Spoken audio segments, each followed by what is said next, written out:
चंबल। नाम सुनते ही पुतलीबाई से लेकर फूलन देवी और सीमा परिहार तक, गब्बर सिंह से लेकर रूपा लाखन, मोहर सिंह, माधो सिंह, पान सिंह तोमर, मलखान सिंह और जगजीवन परिहार तक अनेक बागियों के नाम सामने आते हैं। भिंड और चंबल को आज भी लोग डकैतों और बागियों के नाम से जानते हैं। चंबल की इस नेगेटिविटी की फिल्मों और उपन्यासों के माध्यम से इतनी अधिक पब्लिसिटी हुई कि चंबल की सारी पॉजिटिविटी, खूबसूरती, वन्य जीवन की समृद्धि, कलात्मक शिल्प, तपस्वियों की गाथाएं, वीरता का इतिहास छुप कर रह गया। महाजनपद काल में इस धरा ने द्रौपदी की बगावत को देखा है। तब पहली बार यहाँ चंबल के किनारे चमड़ा सुखाने की परंपरा बंद करवाई गई। पर्यावरण के प्रति यह आदि चेतना थी। मध्यकाल में दिल्ली की सल्तनत कभी भी इस इलाके पर नियंत्रण नहीं रख पाई। सत्ता के बगावती यहाँ चंबल के बीहड़ों में शरण लेते गए और बीहड़ बगावत की पहचान बनते गए। डॉक्टर मनोज जैन ने सुप्रयास भिंड के माध्यम से चंबल के इस उजले पक्ष को दुनिया के सामने लाने का लक्ष्य रखा है। ये वीडियो इसी श्रृंखला का एक छोटा सा प्रयास है।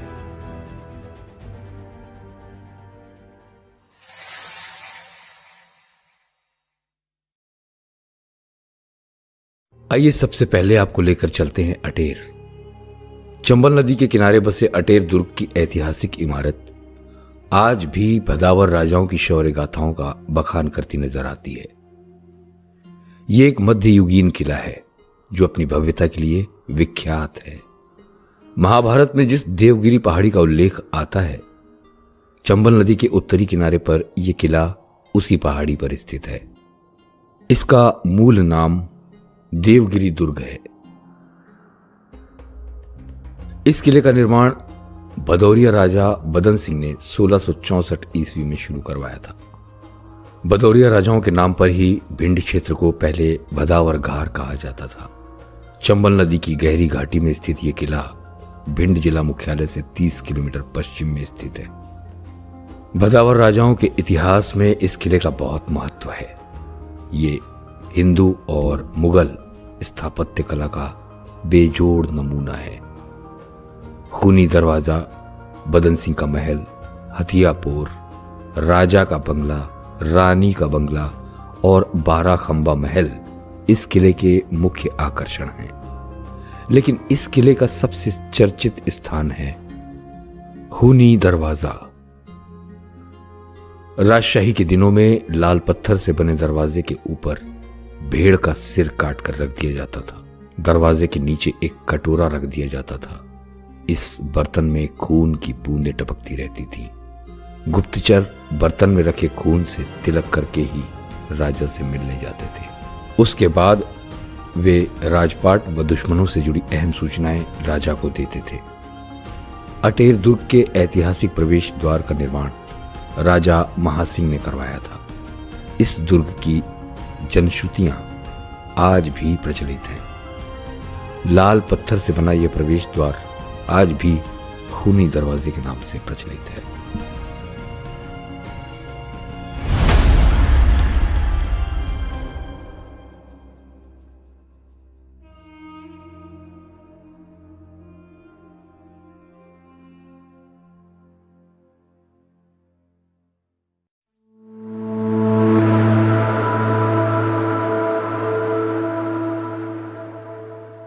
आज भारत की विभिन्न नदियों में घड़ियालों का संरक्षण कार्य चल रहा है और इन सभी संरक्षण कार्यक्रमों में शिशु घड़ियाल इसी चंबल नदी से भिजवाए जाते हैं।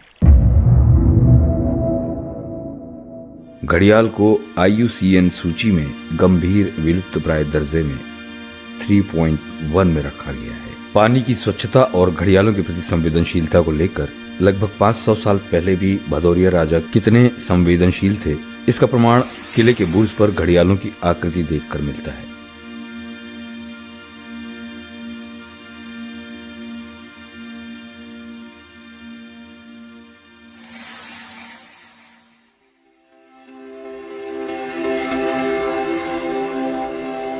अटेर किले के पास ही में खैराट गांव का प्राचीन ब्रिक टेम्पल पर्यटकों के आकर्षण का केंद्र है।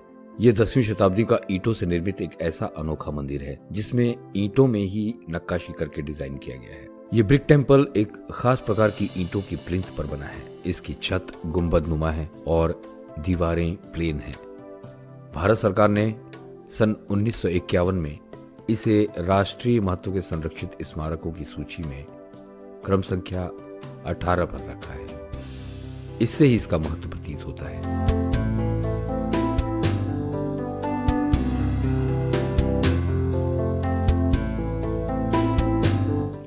इसी के पास चंबल पर प्राचीन डैम भी देखा जा सकता है। कहा जाता है कि 5 शताब्दी पूर्व भदावर महाराज ने राज्य की सीमा रेखा परिवर्तन करने की दृष्टि से चंबल नदी पर डैम बनवाकर नदी का रास्ता बदल दिया था। उस डैम के अवशेष आज भी देखे जा सकते हैं।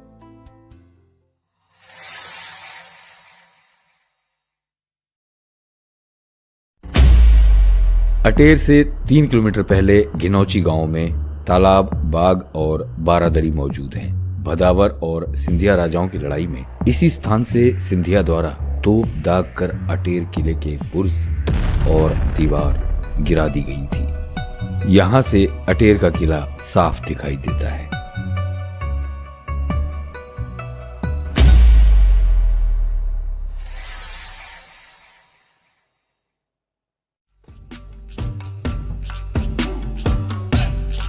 अटेर से अब हम आपको लेकर चलते हैं बोरेश्वर महादेव के मंदिर में। कहते हैं इस मंदिर को 1200 साल पहले रातों रात अदृश्य शक्तियों द्वारा निर्मित किया गया था। मंदिर प्राचीन ईंटों से निर्मित है, जिसकी कोई भी दीवार ठोस नहीं है। दीवारों के अंदर राख और अन्य भस्म सामग्री निकलती है। इसीलिए कहते हैं कि इसका निर्माण महादेव के भूतों द्वारा किया गया है। यहां विराजमान शिवलिंग जिले का सबसे बड़ा शिवलिंग है।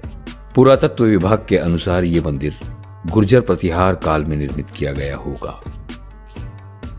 यहां भगवान शिव की आराधना चावलों से की जाती है। भाद्रपद माह की 6वीं तिथि को यहां मौर छठ का विराट मेला आयोजित होता है। हजारों क्विंटल चावल चढ़ने के बाद भी आज तक कभी भी शिवलिंग को ढका नहीं जा सका।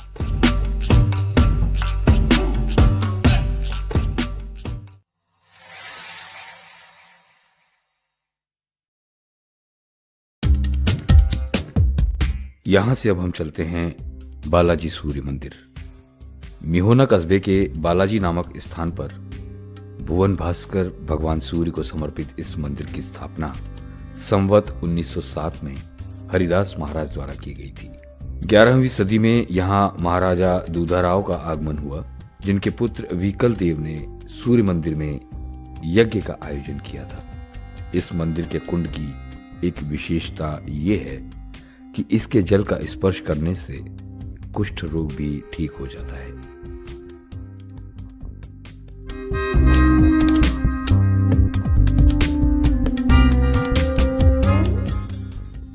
आइए अब चलते हैं लाहौर के मंगला देवी मंदिर में। दक्षिण भारत में मां मंगला देवी की उपासना बहुत अधिक होती है। भिंड के लाहौर नगर में मां मंगला देवी की स्थापना के बारे में अधिक तथ्य उपलब्ध नहीं है, लेकिन भाटन ताल के किनारे स्थित इस मंदिर की प्रतिष्ठा और स्थापना बहुत प्राचीन है, जिसका कुछ सालों पूर्व जीर्णोद्धार हो चुका है। यहाँ बहुत दूर दूर से श्रद्धालु अपनी मंगल कामनाएं लेकर आते हैं।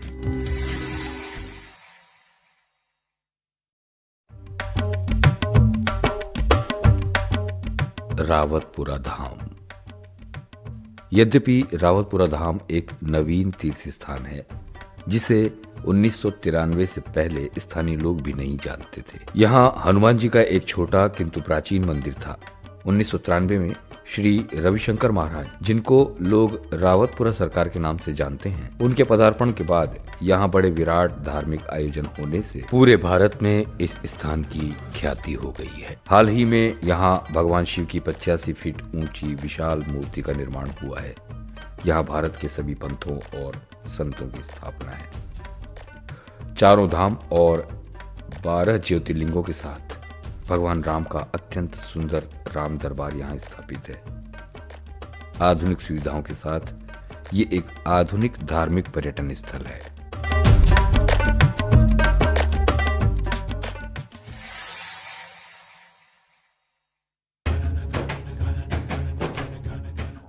दबोह कस्बे से 2 किलोमीटर दूर ग्राम आमाहा में स्थित रणकौशला देवी, जिनको अब रेकुला देवी के नाम से जाना जाता है, का आल्हाकालीन ऐतिहासिक मंदिर विराजमान है।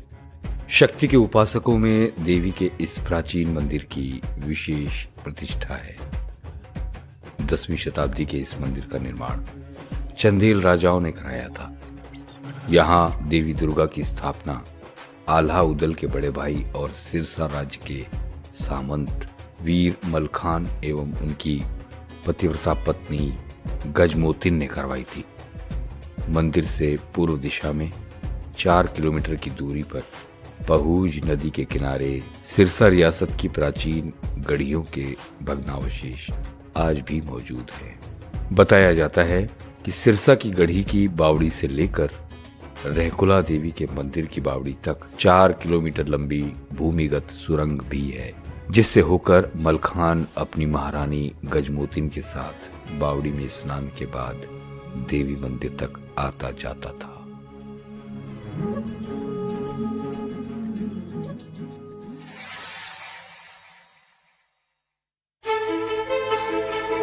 सूबेदार मल्हार राव होलकर की छतरी। भिंड जिले में होलकर की छतरी देख सुनकर हर एक को आश्चर्य होता है। इंदौर की महारानी अहिल्याबाई होलकर ने सन 1766 में इसका निर्माण करवाया था। इंदौर में होलकर शासकों की छतरियों के पैटर्न पर निर्मित ये छतरी फूलों और पत्ती के पैटर्न की नक्काशी के लिए प्रसिद्ध है। मराठा शैली की छतरी शिखर, गुंबद और मेहराब के मिश्रण का प्रतिनिधित्व करती है, जिस पर कलश बनाया गया है।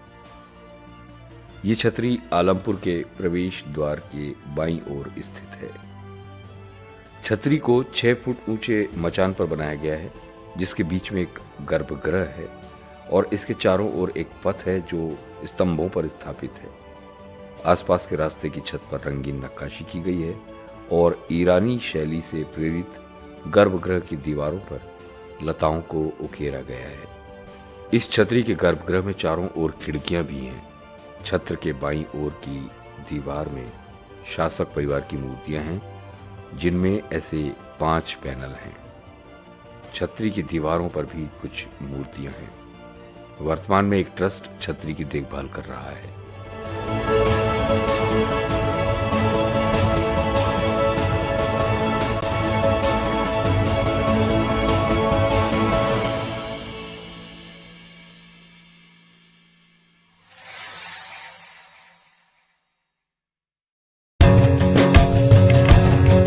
आलमपुर से हम चलते हैं डॉक्टर हनुमान के दर्शनों के लिए। दंदरौआ सरकार। दंदरौआ शब्द दर्द हरौआ शब्द से पैदा हुआ। विशेष रूप से फोड़े, अल्सर और कैंसर जैसी बीमारियों के लिए लोग यहाँ पर आते हैं। श्रद्धालुओं का दर्द दूर करने वाले हनुमान जी को पहले दर्द हरौआ कहा जाने लगा, जो कि अपभ्रंश होकर दंदरौआ हो गया। यहाँ हनुमान जी की जो मूर्ति है वो नृत्य की मुद्रा में है। ये देश की अकेली ऐसी मूर्ति है जिसमें हनुमान जी को नृत्य करते हुए दिखाया गया है। ये दिव्य मूर्ति करीब 300 साल पहले एक तालाब में मिली थी।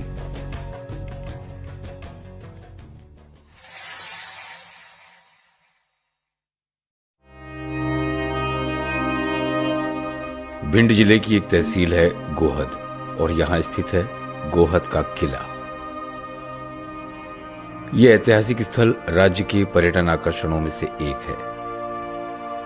इस किले का निर्माण जाट राजा महासिंह ने 16वीं शताब्दी में करवाया था। वर्तमान में गोहद दुर्ग जीर्णशीर्ण अवस्था में है। इस महल में की गई शानदार नक्काशियां आकर्षक हैं। यहाँ का कचरी महल ईरानी वास्तुकला का एक उत्कृष्ट उदाहरण है। ये किला 2 भागों में बना है। एक है पुराना किला व इसी किले के सामने दूसरा नया महल है। पुराने किले से नए महल के बीच में किले में प्रवेश करने के लिए पत्थर एवं ईंटों का मार्ग बनाया हुआ है। किला एक स्थानीय वेसली नदी के किनारे ऊंचे टीले पर स्थित है। ये राजपूत और जाट स्थापत्य कला का उत्कृष्ट उदाहरण है। इस किले के निर्माण में ईंट, पत्थर, मिट्टी और चूने का उपयोग हुआ है।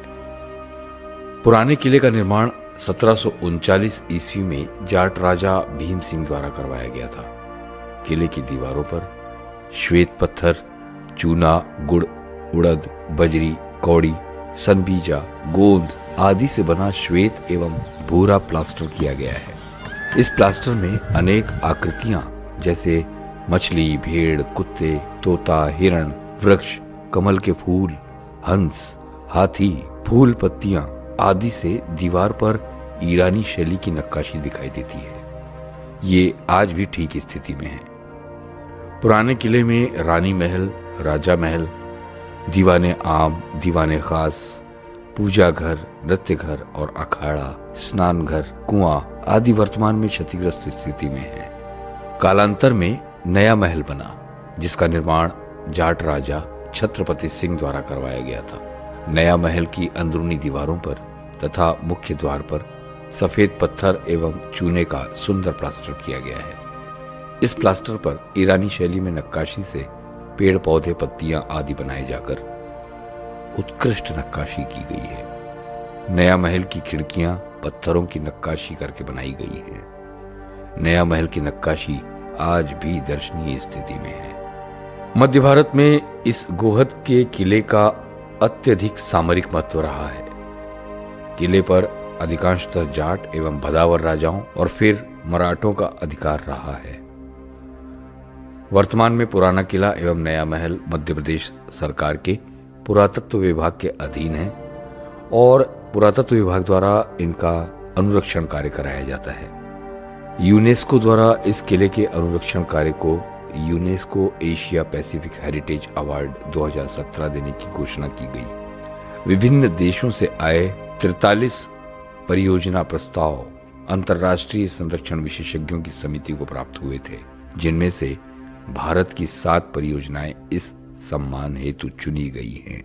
इन परियोजनाओं में गोहद किले के अनुरक्षण कार्य का विशेष रूप से उल्लेख किया गया है।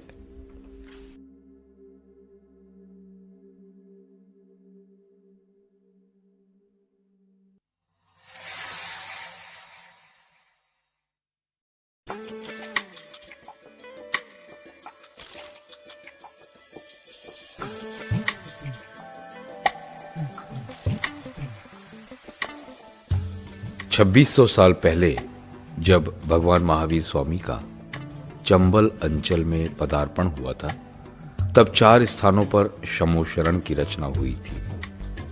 बरही, बरासों, बटेश्वर और पावई। किंवदंती है कि ये सभी मंदिर देवताओं के द्वारा एक ही रात में निर्मित किए गए थे। बरासों मंदिर में आज भी अनेक प्राचीन जैन प्रतिमाएं विराजमान हैं। प्राचीन मंदिर के पीछे ही वेसली नदी बहती है, जहां एक टीले पर एक पत्थर का टुकड़ा हजारों सालों से खुले मैदान में पड़ा हुआ है। आज तक कोई भी इस टुकड़े को कमर से ऊपर नहीं उठा सका है। यहां जैन मुनियों का विहार निरंतर चलता रहता है, जिसके कारण पूरे भारत से जैन श्रद्धालुओं का यहां सदैव आवागमन होता रहता है।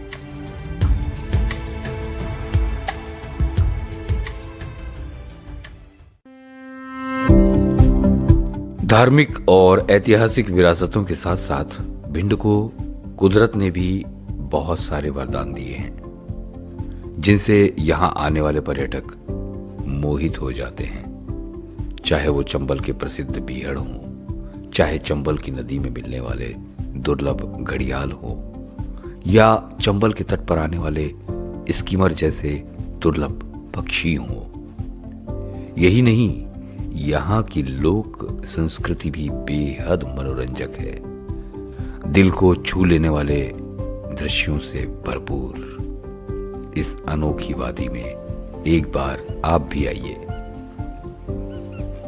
अब यहाँ खौफ नहीं, आनंद ही आनंद है।